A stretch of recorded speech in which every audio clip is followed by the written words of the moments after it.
Our stepdaughter wanted to live with us all the time. We said no. Later, we learned that my husband isn't her real dad. Now she has disappeared. I've been married to my husband for 6 years, and together we have 2 children, an 8-year-old and a 4-year-old, the latter of whom has special needs. My husband also has a 12-year-old daughter from a previous relationship. Historically, the mother has held primary custody of his daughter, with my husband having her on weekends and alternating holidays and birthdays. Recently, when the mother moved in with her fiancé and his children, my stepdaughter faced some adjustments that led to friction. Nothing sinister, just the usual challenges like adapting to new house rules and sharing a bedroom. During her last visit, she asked my husband if she could move in with us full-time. He didn't commit to an answer immediately, choosing instead to consider the situation. When discussing it, I voiced several concerns.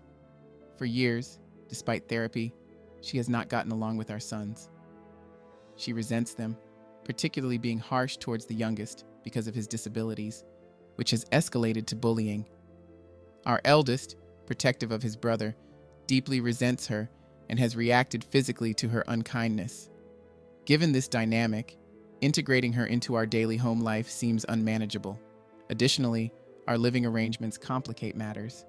We inhabit a 4-bedroom house, and both my husband and I work from home, WFH, to care for our youngest, whose condition makes sharing a room with his brother impractical and unsafe.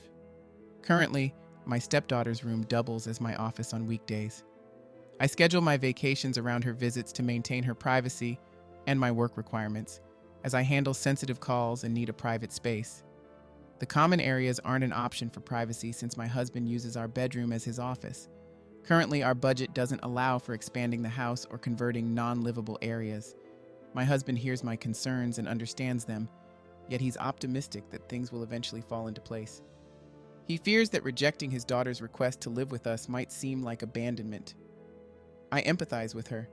It must be heartbreaking to hear your father say no. However, I must also consider the well-being of my own children.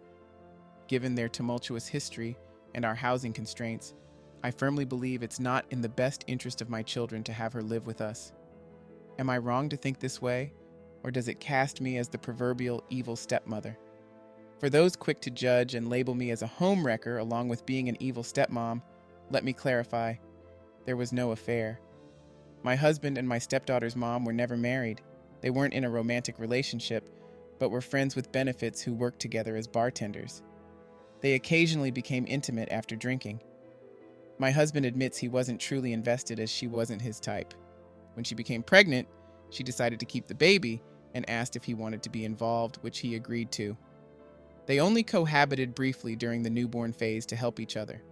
As for me, I already had my first child from a previous relationship due to a birth control failure.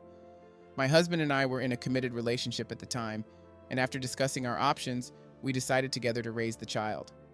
He proposed shortly after, but we postponed the wedding until our child was old enough to be cared for by grandparents, allowing us to enjoy our special day uninterrupted. We eventually married when my eldest was 2. As to the ongoing concerns about my stepdaughter's behavior towards my youngest, who has both physical and mental disabilities requiring various medical and therapeutic equipment, and my eldest's defensive reactions, there's a lot of conjecture around these issues. My stepdaughter's actions towards her disabled brother have been concerning, to say the least. She has shoved him out of his wheelchair, pinched him hard enough to leave bruises, and even struck his face when he struggled to speak. These aren't just normal sibling squabbles to me. They are serious enough that I prefer my youngest to spend as little time as possible with her until there is a full cessation of such behavior. Thankfully, the incidents have lessened over time, though the last one occurred 2 months ago when she aggressively pushed his wheelchair aside because he was in her way. Once, she cruelly told him that his brother was not a real person and threatened to have him taken to a hospital for experiments, detailing horrifying acts like ripping out his fingernails. My son retaliated by hitting her, an action for which he was disciplined, losing tablet time, and we discussed the importance of seeking adult intervention in such situations. These events are not fabrications. My stepdaughter confessed to making those statements to my husband, who discussed it with her later that day. Unfortunately, I'm not permitted to discipline her or engage in parenting discussions as dictated by her biological mother's wishes, nor am I allowed to participate in her therapy, leaving me largely uninformed about her treatment. My husband attends her sessions occasionally, but he isn't open to discussing the details with me. As a side note, there appears to be a person in the comments claiming to be my sister-in-law. This must be either a misunderstanding or a troll since my husband is an only child. Lastly, I appreciate all the feedback from the comments, and I've noted a few points I'd like to address based on the questions and insights provided. Many of you raised the question of whether my stepdaughter truly understands what living with us full-time would entail. I agree that her expectations might be unrealistic. Currently, during her weekend visits, she receives nearly undivided attention from her father, about 90% of it, due to our visitation arrangement and the existing tensions with my sons. She might believe this level of attention and special treatment would continue if she lived with us permanently, but the daily reality would be quite different. I doubt she would find our everyday routine any more appealing than her current situation at her mother's. However, she is still young, and her perspective on these matters is understandably limited. Concerning her desire to leave her mother's house, some have speculated about potential neglect or abuse. Fortunately, it's nothing of that sort. The primary issue is her discomfort with having to share a room with her soon-to-be stepsister, a situation that's temporary, as her stepsister will be moving out in the fall and will return only on weekends and holidays. Moreover, her mother and her fiancé have implemented uniform rules for all the children, which includes new limits on screen time and increased household chores. These changes are simply part of adjusting to a new blended family dynamic, challenging, but not harmful. As for my family's dynamics, for clarity, my husband and I had our first child together before marriage. He proposed after I became pregnant, but we chose to marry after our child's birth. We waited to wed until our first was 2 years old. Regarding my husband and my stepdaughter's mother, their relationship was never romantic, but rather a casual, friends with benefits arrangement when they worked together as bartenders.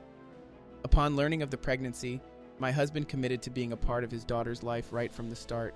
We never cohabitated permanently, only briefly during the newborn stage when my husband assisted with the baby. I hope this clarification helps. I value everyone's feedback and will continue to keep you posted on developments. Update. Last week, my husband and I had a serious conversation about the possibility of my stepdaughter living with us full-time. The discussion was tough. I urged him to consider all factors thoroughly, such as our workspaces. Common areas aren't feasible due to the nature of our jobs. My employer has specific restrictions, and my husband's work sometimes involves NSFW content, which isn't appropriate for children's eyes.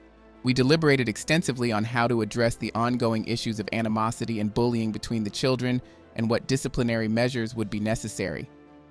We evaluated her likely misconceptions about the daily realities of living with us full-time compared to just on weekends. Our conversation covered every conceivable scenario, even considering drastic measures like selling our home or temporarily living apart to better manage the situation. We crunched the numbers to gauge the financial implications and ultimately concluded that it wasn't the right time yet, but it's something we aim to work towards. We decided the best approach would be to gradually increase her time spent at our home rather than making an abrupt custody change. Consequently, my husband took her out to discuss everything. He explained that she wouldn't have her own room immediately due to pending home improvements for our youngest's accessibility needs, but it's a priority once those expenses are settled. He set clear expectations about the chores and responsibilities she would have and addressed the most crucial issue, the bullying. He emphasized that a significant improvement in her relationship and attitude towards her brothers is essential before considering her full-time residence with us. Understandably, my stepdaughter was not exactly thrilled with our discussion, but she agreed to try harder with her brothers. To facilitate this, I arranged for my parents to watch our sons on Saturday, and we invited my stepdaughter's mother over to discuss potentially increasing my stepdaughter's time with us. Unfortunately, the conversation did not go as planned. Her mother was staunchly opposed to any changes in custody. Her answer was a definitive no. She even took my stepdaughter home early that Saturday. My husband attempted to check in with my stepdaughter the following day, proposing a guitar lesson via Skype since her visit was cut short, but she didn't respond.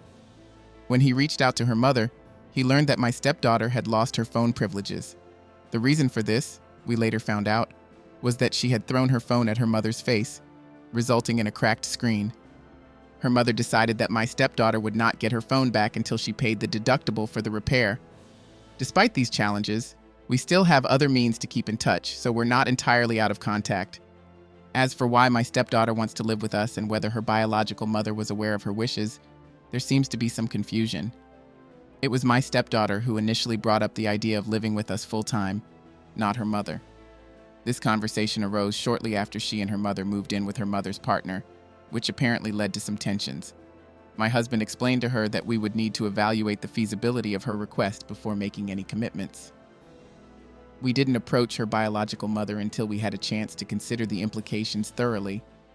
However, as soon as her mother learned of her daughter's desire to spend more time with us, she immediately rejected the idea. I've noticed several comments expressing concern that my stepdaughter might be experiencing abuse at her mother's home. While I appreciate the concern, I want to clarify that we have no evidence to support this belief. I acknowledge the importance of considering all possibilities, including abuse, as it can happen under many circumstances. However, at this time, there is no concrete reason to believe that is the case here. My stepdaughter's mother has been with her partner for about 5 or 6 years, and my stepdaughter has known him for much of that time.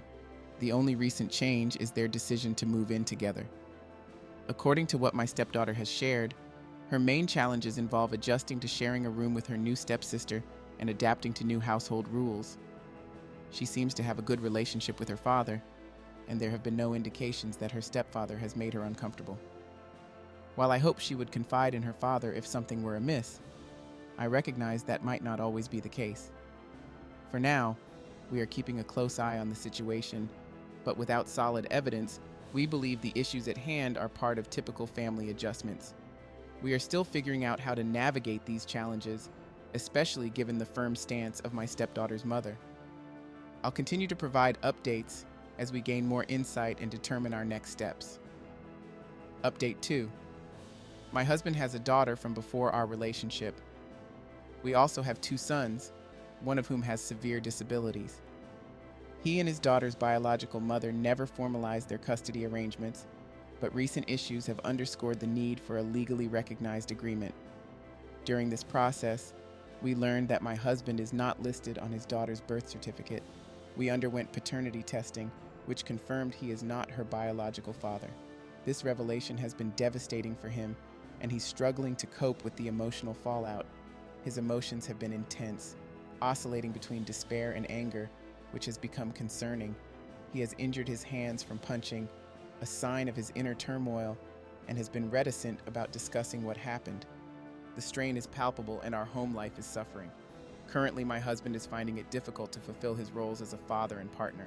Amid this turmoil, I sent our oldest to stay with my sister, but our youngest is having a particularly tough week health-wise, likely sensing the household's tense atmosphere. His medical condition worsened, leading to an ER visit due to increased seizure activity. When I returned, I found my husband inebriated and belligerent, irrationally demanding that our sons be tested too. He didn't even inquire about our son's condition, which infuriated me, though I managed to contain my anger and left the room. Later, I left some Gatorades and aspirin beside him after he passed out. I've been trying unsuccessfully to get him into therapy. We haven't informed my stepdaughter or her biological mother about these developments, and we've already missed one scheduled visitation, with another approaching soon that we need to address. I'm overwhelmed with fear and uncertainty about how much longer I can maintain our family's stability. I desperately want a way out of this escalating situation. Following requests for an update, it's been a couple of months since our initial crisis day. Some aspects have improved, while others have significantly deteriorated. Shortly after my last post, my husband and I had the most intense argument of our relationship, which exploded from a minor issue into a full-scale release of pent-up stress, anger, and resentment. I took the children and left, refusing to return until he sought help. Thankfully, that major confrontation prompted him to take action. He has since visited his doctor, started on prescribed medication, and attempted a therapy session, although it didn't quite meet his needs. He plans to continue searching for a suitable therapist as our finances permit. During a calmer moment, we discussed his impulsive demand for paternity tests. He has sincerely apologized and now realizes that testing our sons is unnecessary at this moment. We've discussed how to proceed if doubts continue to trouble my husband, but for now, we've decided against any paternity tests. Both of us are striving to extend grace to each other during this challenging period. However, the situation with my stepdaughter has added another layer of complexity. My husband took a few weeks off from visitation to stabilize his emotions. During our next scheduled weekend, we did not disclose the paternity test results to my stepdaughter or her biological mother, as we were still deliberating our next steps. My husband has resolved that he wants to maintain a relationship with his daughter and is considering pursuing legal custody. According to the attorney we consulted, given our state's laws and my husband's established parental role, we might have a basis for court-ordered partial custody, although it would be a complex legal battle. Unfortunately, my husband inadvertently revealed too much to the biological mother during a heated discussion a few weeks ago. Since then, we have been unable to contact her fiancé, or my stepdaughter. We reached out to the police, who informed us that this is a civil matter and advised us to proceed through the courts, so we received no assistance there. I apologize for the lack of a more positive update. Moving on to the next story. I adopted the baby of my deceased best friend. Years later, under misleading circumstances, my brother convinced his fiancée that I was having an affair and persuaded her to DNA test my daughter. I am a 30-year-old man, and my 6-year-old daughter is not biologically related to me. Her mother and I were childhood friends, but never romantically involved. She had her daughter at 23 with her 25-year-old husband. Tragically, when my daughter was just 3 months old, both of her parents were killed in a workplace shooting. They worked together in the same building and had no siblings or other next of kin due to their challenging family backgrounds. Because of my close relationship with them, I was able to adopt their daughter. Although I was initially uncertain about having children, the thought of my best friend's daughter growing up in foster care or without someone who had a personal connection to her was unimaginable. So, I stepped in to raise her. My family is aware that she isn't biologically mine, and I've been transparent with my daughter, whom I'll refer to as Lily for this post, about her adoption. Lily is fully aware that her biological parents passed away, victims of a tragic incident caused by a malicious individual, though I have spared her the full details until she is older. Physically, Lily bears no resemblance to me. She looks just like her biological parents. Most people assume she is my biological daughter, presumably thinking she takes after her mother. I rarely correct these assumptions, as it feels needless. My brother has been with his fiancée for about 2 years. A few weeks ago, during a family gathering at my parents' house, his fiancée saw an old photo of me with Lily's parents. She inquired about the woman in the picture, and I explained that she was Lily's mother. This seemed to spark a quiet realization in her. She was unaware that Lily's mother had been married and that Lily was not my biological child. Unexpectedly, my sister-in-law conducted a DNA test using my brother's DNA without my knowledge. When the results confirmed no biological relation to Lily, she confronted me with these findings, accusing me of caring for a child born from an extramarital affair, and did so in front of Lily. I responded to her accusation with laughter, explaining that Lily's adoption was no secret and that adoption is a valid form of family making. Embarrassed, she stormed off. My brother was upset that I embarrassed his fiancée, but I pointed out that she embarrassed herself by conducting a DNA test on a child that wasn't hers and then confronting me with the results. What was her intention with the DNA test? Did she expect me to disown my daughter upon learning the truth? My brother defended her actions, saying she believed she was doing the right thing and called me insensitive. However, I don't feel I'm the one at fault here, especially considering it was his fiancée who intruded into personal matters uninvited. I'm seeking opinions on Reddit mostly for reassurance. So am I wrong here? Did my brother's fiancée mistakenly assume I was married to my deceased friend because of our photo together, where I had my arm around her? That picture was taken before she married her husband, and we were merely friends at the time. A commenter expressed support, calling me a hero and hoping that if anything ever happened to them, their child would be as loved and cared for as Lily is under my guardianship. They wished peace for Lily's biological parents, knowing she has a father who loves her dearly. I'm touched by the sentiment, and I'm striving to raise Lily with the values and beliefs her biological parents held, even if some differ slightly from my own. Regarding the type of DNA test used, it was one of those home DNA kits, but I'm unsure which company it was through. Another commenter labeled the fiancé's actions as purely provocative, criticizing how she obtained Lily's DNA and pointing out that her plan backfired, leading to her frustration. They noted that my brother is likely just supporting his future wife. Update, August 31st, 2024. It turns out my brother had been under the impression that I was having an affair with Lily's mother and believed I was her biological father. He misled his fiancée into thinking I was in a secret relationship with Lily's mom and that Lily was the product of an affair. This misunderstanding led his fiancée to confront me with the DNA test results. She has since visited my home to apologize and explain the entire misunderstanding. Initially, my brother thought Lily was biologically mine because he suspected that Lily's mom had confided in me about the pregnancy, claiming it was her husband's child, and that I had agreed to keep the secret because I was hesitant about fatherhood. Sil was under the impression that I believed myself to be Lily's biological father. Upon seeing a photo of Lily's mom and me, and after her inquiry about who she was, she assumed we had been a couple. This suspicion intensified when she noticed that the other man in the photo, Lily's actual biological father, resembled Lily closely. I want to clarify that I hadn't mentioned that Lily's bio dad was also in the picture because Sil had specifically pointed to Lily's mom, and I presumed she knew Lily was adopted.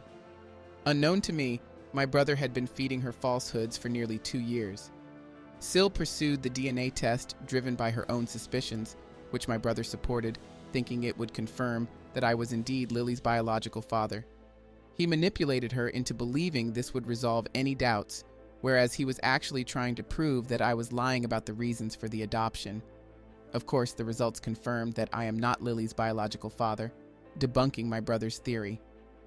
Embarrassed by his own deceit, he hadn't confessed the truth to his fiancée, which led to Sil confronting me with the test results. She also apologized for showing me the results in front of my daughter. She shared that her own mother had an affair and deceived her father into raising another man's child, which devastated him when discovered. This backstory explains why Sil reacted so strongly. Affairs are a sensitive issue for her, and she erroneously thought I was being similarly misled. While Sil regrets her actions and is upset with my brother for his lies, I hold no resentment towards her for conducting the test or how she presented the results. I understand her reaction given her personal history. Sil is now considering ending her relationship with my brother, a decision I find justifiable. When I confronted my brother, he admitted to his lies. He justified his suspicions by claiming he couldn't fathom why I, someone who was initially reluctant about parenthood, would adopt a child without a biological tie. My brother went so far as to tell Sil that I was aware of being Lily's biological father and that Lily's mom and I were together when she was conceived. Given these falsehoods, my parents and I have decided to go low contact with my brother for a while. Forgiveness may come eventually, but I'm not ready for that yet. He painted a picture of me as someone willing to engage in an affair with a married woman, impregnate her, avoid responsibility, allow her to deceive her husband, and only step up after her tragic death. How Lily is coping. Lily was initially confused and hurt by the allegations. I explained the situation to her in terms she could grasp. She was upset that someone could think so poorly of her mom. After clarifying that Sil had been misled and no longer held those beliefs, Lily's anger subsided.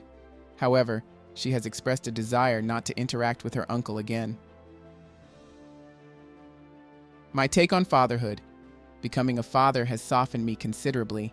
Adopting Lily required me to mature in ways I hadn't in my 20s.